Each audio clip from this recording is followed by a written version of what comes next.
Hello again team, it's Jess or JashiiCorrin and welcome back for another Plan With Me video. As per every Thursday Plan With Me in August, instead of setting up a weekly log, I'm going to be setting up a collection. And the collection that I have for today is a monthly challenges page. I have done monthly challenges previously where I focused on one monetary challenge and one physical fitness challenge. But for August, instead I have a range of challenges from all of my different goal areas. Before we get into that though, I of course wanted to have a look at how this spread was going. This is the one that I set up on last week's video. So the 1 word a day page. And as you can see, I have been filling this one out. So we've got words like examination, because my senior exam started today. Level 2, for the fact that New Zealand went back into level 2 lockdown yesterday. Well, most of the country did. Auckland is in level 3. And if you see my vlog, words like all you can eat and axe throw will probably make sense. Before we jump into the time-lapse though, just a reminder that any of the equipment I use in today's setup is linked in the description box below. In terms of timing for today's layout, this one took about 30 minutes from first touch of the pen to final erasings. As always, that doesn't include the sketching in of it though, so probably a little longer, probably closer to about 35. If you guys watch my monthly goal setting videos, you'll know that me and the power sheets are having an interesting relationship at the moment, which is part of the reason why I decided to set up this monthly challenges page. This one kind of complements the tending list that I have for August, and I'm thinking that moving forward, if I decide not to use the power sheets, something like this would become a regular in my journal. No formal decisions made as of yet, just throwing around some thoughts. But so far this month I have been enjoying this page.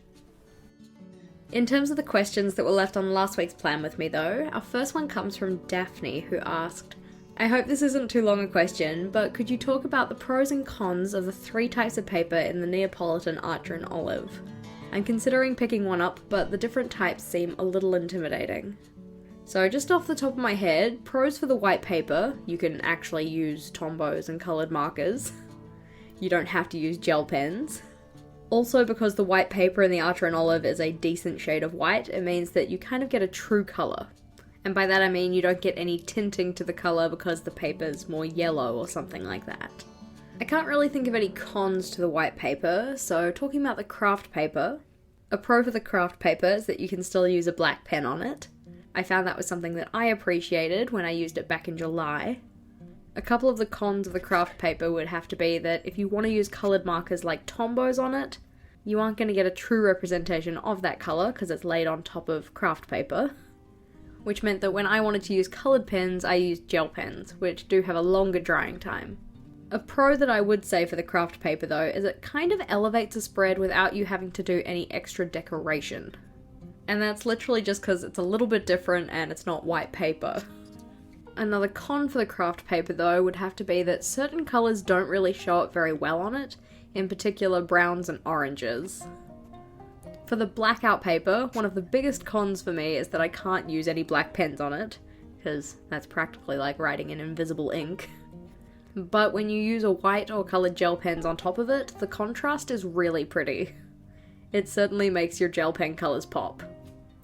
As another little comparison, the craft paper is a little bit rougher than the black and the white paper, but the difference isn't significant enough to really make me worry about it.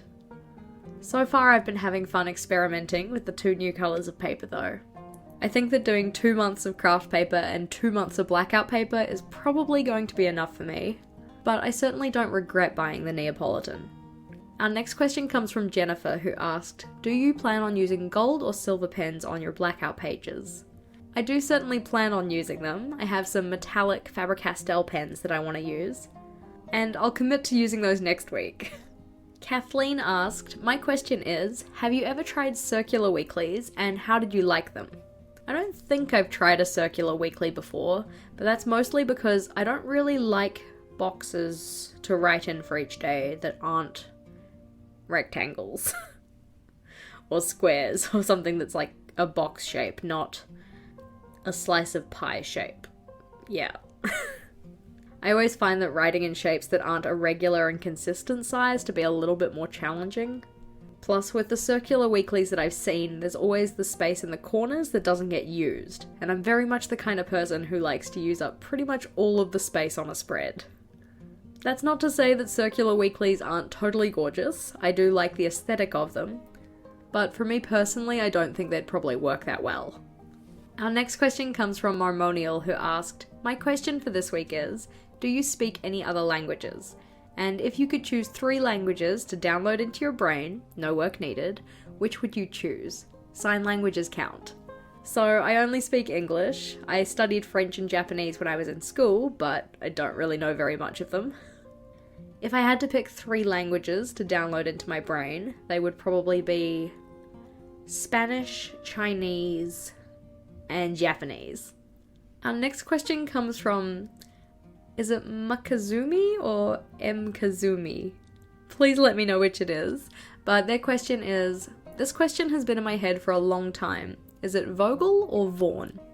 Well, technically it's both, because I call him Vogel, but his name is Vaughn.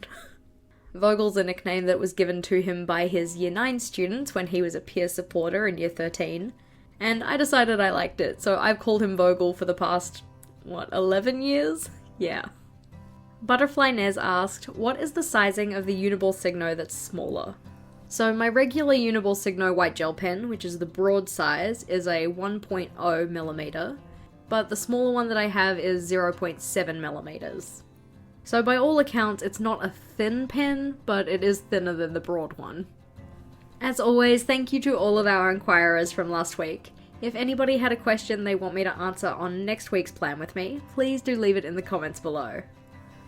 A question that I have for you guys though, and mainly because I need a few more ideas, what would you include if you were having a staycation? So as it says on my challenges page, at the midterm point, I'm going to be having a little staycation, just to try and rest and reset and recuperate, so that I can finish the rest of the term feeling a little bit more refreshed. As you can see, I have a couple of ideas of things I want to do, but I figured you guys might have some ideas that I don't think of. And here we have what the spread looks like now. So you can see I'm slowly making progress through my book. Haven't added anything else to my staycation just yet. No progress on these two. I have filled in my in, out, and total values for August, my average for the year, July of this year, and then because August isn't finished, I obviously haven't filled out that one. This last one here is for a comparison of what I do this month compared to those months. And before anybody comments on it, yes, this value is quite high. We had to pay for our painting to get done, but the money that I paid for that was set aside for it, so just because this is negative $5,000 doesn't mean that I'm irresponsible with my money. I think the spread turned out pretty cute, and I'm probably going to set one up next month as well. But for now, thank you for watching, team. If you liked today's video, please do make sure to give it a big thumbs up, and if you wanted to see more from me, feel free to go check out one of my other videos. Until next time, bye!